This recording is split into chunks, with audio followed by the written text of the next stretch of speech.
Hello' everyone, কি খবৰ আপোনালোকৰ? মোৰ খবৰ ভাল। আপোনালোক ভালে আছেনে? আজি মই ক'লৈ গৈ আছোঁ আপোনালোকে নিশ্চয় ধৰিব পাৰিছে। আজি মই গৈ আছোঁ মোৰ এক্সেছ বাছৰ ফাৰ্ষ্ট ক্লাছটো শ্বামিম আহমেদ ছিদ্দিকী মেমৰ ওচৰলৈ কৰিবলৈ গৈ আছোঁ। আৰু এতিয়া ৰাতিপুৱা 9:30 মান বাজিছে আৰু আমাৰ ক্লাছ আছিল 10:30 পৰা। আৰু মোৰ ছোৱালী ইনায়াক স্কুলত থৈ পিনে মই ক্লাছলৈ গৈ আছোঁ।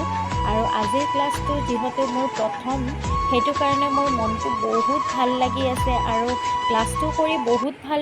এতিয়া মই ক্লাছৰুম আহি পালোঁ আৰু ক্লাছৰুমৰ ভিতৰলৈ আহিয়ে মেমক লগ পালোঁ আৰু মেমে মোৰ লগত বহুত কথা পাতিলে আৰু মেমে ইনায়াৰ কথা সুধি আছিল। ইনায়াক মই কাৰ লগত থৈ আহিলোঁ, ক'ত থৈ আহিলোঁ, মেমে গোটেইখিনি সুধি আছিল। আৰু এতিয়া মোক তেওঁ ব্ৰেকফাষ্ট কৰিবলৈ দিলে আৰু ব্ৰেকফাষ্ট যিহেতু মই ঘৰতো কৰি ক্লাছটো ষ্টাৰ্ট হোৱাৰ আগে আগে ময়ো ভাবিলোঁ এটা চেলফি লৈ লওঁ, আমাৰ মৰমৰ বাইদেউবোৰৰ লগত এটা চেলফি উঠোঁ বুলি।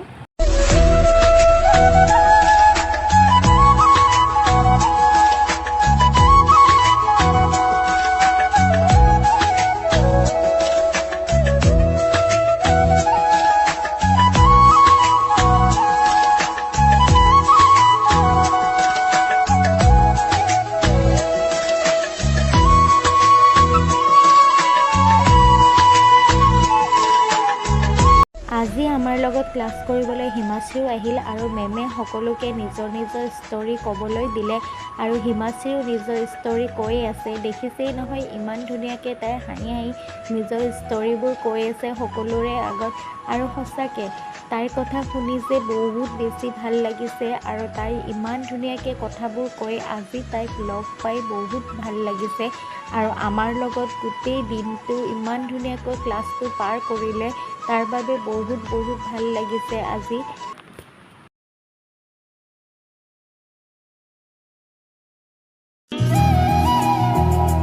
আজি 22 তাৰিখে যদি ৱৰ্কশ্বপ আছিল, বিৰাট ধুনীয়া লাগিল আৰু ইমান ভাল মানুহ মই পাইছো। কেনেকুৱা লাগিল আপোনালোকৰ?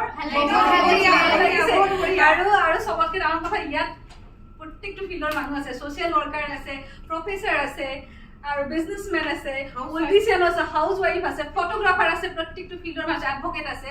গতিকে ইমান বেছি ভাল লাগিলে আৰু মানুহখিনি ইমান বেছি পজিটিভ, সকলোৱে আগবাঢ়ি যাওক নিজৰ নিজৰ জীৱন, হয় নাই? আৰু এক্সেছ বাৰ ফিলিংছটো কেনেকুৱা লাগিছে অকণমান কওক সকলো একেলগে।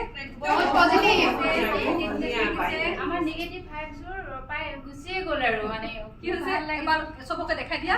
কি হৈছে? নিগেটিভ ভাইবছবোৰ মানে এনেকুৱা লাগিছে যেন আমাৰ পৰা মানে দূৰ হৈ গ'ল, আঁতৰি গ'ল আৰু মানে খুব ভাল, মানে ভাল এটা ফিলিং, ভাল অনুভৱ, এক্সপিৰিয়েঞ্চটো ভাল হৈছে আমাৰ সবৰ। ভাল লাগিছে আজি বহুত, নিজকে মানে একদম পজিটিভ ফিল কৰিছোঁ আৰু একদম চৰাই নিচিনা উৰি থকা যেন লাগিছে। বহুত ভাল লাগিছে, বহুত বেছি ভাল লাগিছে, and I am feeling so much of positivity. Himashree, আমাৰ হিমাশ্ৰী ক'ব।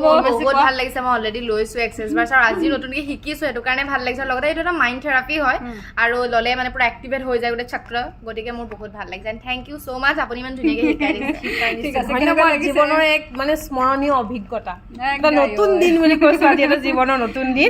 ধন্যবাদ আমাৰ শ্বামিম মেমক আৰু লগতে গোটেইখিনি গ্ৰুপক, আজি বহুত ভাল লাগিছে দেই একদম। এফালে কেনেকুৱা লাগিছে? বহুত ভাল লাগিছে, ধন্যবাদ।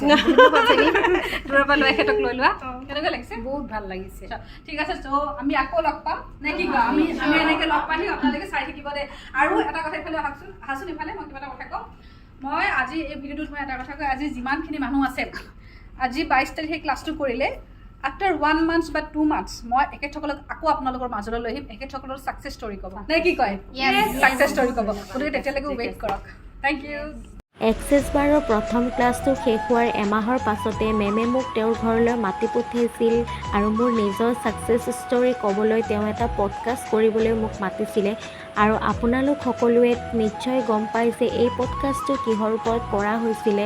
আৰু আচলতে এমাহৰ পিছতে যিটো আমি ভাল ৰিজাল্ট, মোৰ নিজৰে ছাকচেছ ষ্টৰি এটা হৈছিলে, তাৰে বিষয়ে কথা পাতিবলৈ মেমে মোক তেওঁৰ ঘৰলৈ মাতি পঠিয়াইছিলে। আৰু মোৰো বেছি ভাল লাগিছিলে তেওঁৰ ওচৰত যে মই পডকাষ্ট কৰিবলৈ পাইছোঁ, তেওঁ যে মোক মাতিলে পডকাষ্ট কৰিবলৈ, তাৰ বাবে তেওঁকো মোৰ ফালৰ পৰা বহুত ধন্যবাদ। আজি তোমালোকে যোৱা দে।